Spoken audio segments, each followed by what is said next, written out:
Zaslúžená radosť z bronzovej medaily ešte úplne nedoznela, no spišsko-novoveské Rysy sa už teraz pripravujú na nasledujúcu extraligovú sezónu.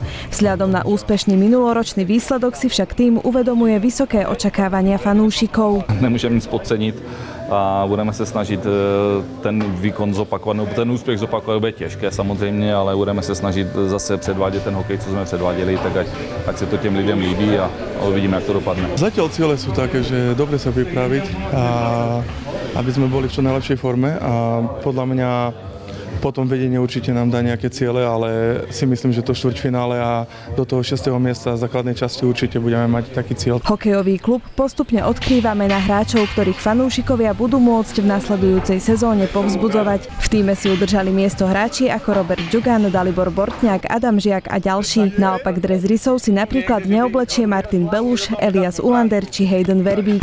Dá sa povedať, že kader je na nejakých 85-90% hotový.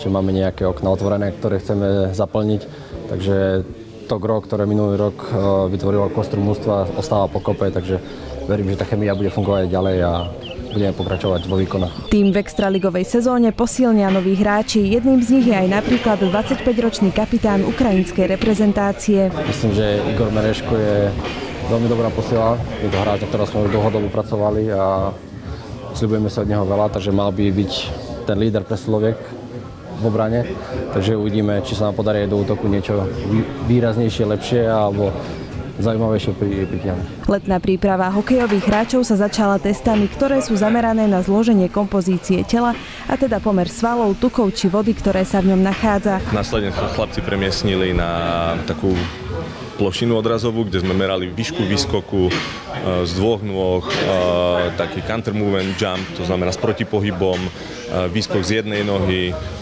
výskok z druhej nohy.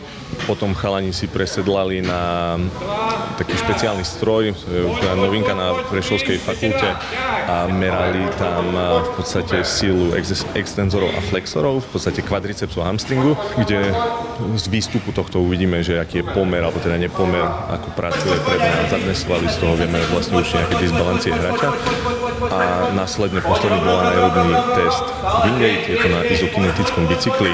Výsledky z Wingate merania ukážu maximálny výkon či index únavy hráčov. Tie sú následne dôležité pri nastavení kondičného tréningu. Ďalšie testy hokejistov prebiehali na atletickom štadióne. To už bolo vlastne pod môjim vedením a tam sme si prešli cez fotobunky bežecké, štart na 5 metrov, vlastne na ten prvý taký rýchly krok, štart na 10 metrov, potom sme robili taký agility test, 55-yardový, ktorý je normalizovaný, ktorý robia bežne aj hráči v NHL, v NFL, a ukončili sme to v podstate takým anaerobným testom. Spoločné tréningy všetkých hráčov na zimnom štadióne sa začnú 1. augusta.